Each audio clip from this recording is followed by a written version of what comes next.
চিংড়ি মাছগুলো দিয়ে দিব। ভাজা হয়ে গেছে, এখন আমি তুলে নিব। সেই স্বাদ।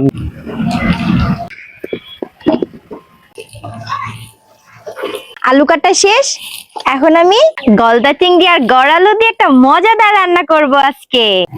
এখন আমি আলুটা কেটে নিব সুন্দরভাবে।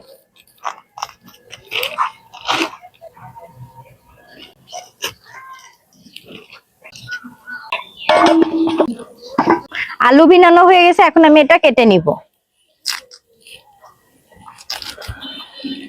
আলু কাটা শেষ, এখন আমি এই চিংড়িগুলো কেটে নিব।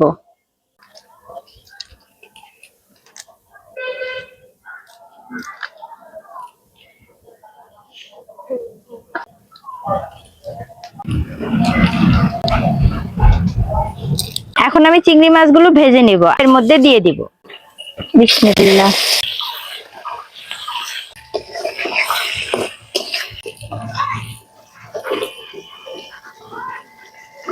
চিংড়ি মাছগুলো ভাজা হয়ে গেছে, এখন আমি তুলে নিব।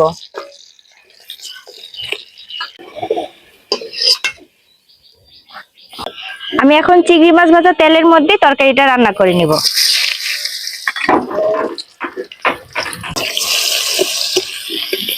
এখানে আমি সব পদের মশলা একবারে বেটে নিয়েছি। আদা, রসুন, জিরে আর আছে সর্ষে বাটা। এখন আমি এর মধ্যে দিয়ে দিব 1 চা চামচ মরিচের গুঁড়ো, 1/2 চা চামচ হলুদের গুঁড়ো, পরিমাণ মতো নুন। এখন এটা ভালোভাবে মিক্স করে নিতে হবে। একটু পানি দিয়ে দিব।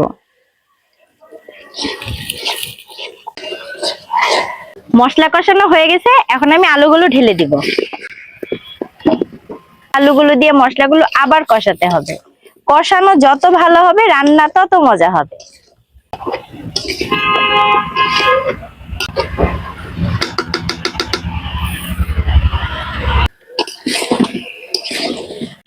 আলু কষানো হয়ে গেছে, এখন আমি এর মধ্যে পানি ঢেলে দিব।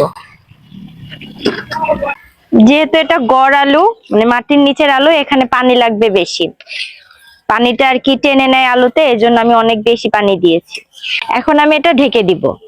আমার তরকারি ফুটে উঠেছে, এখন আমি এই চিংড়ি মাছগুলো দিয়ে দিব।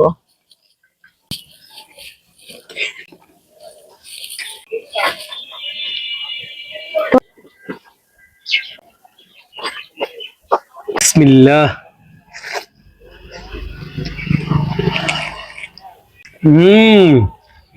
সেই স্বাদ। গলদা চিংড়ি বলে কথা, বুঝছেন?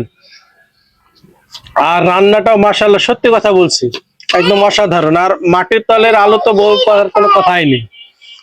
আপনারা কে এভাবে রান্না করে খান, আমাদেরকে কমেন্ট বক্সে জানাবেন। ভালো থাকবেন।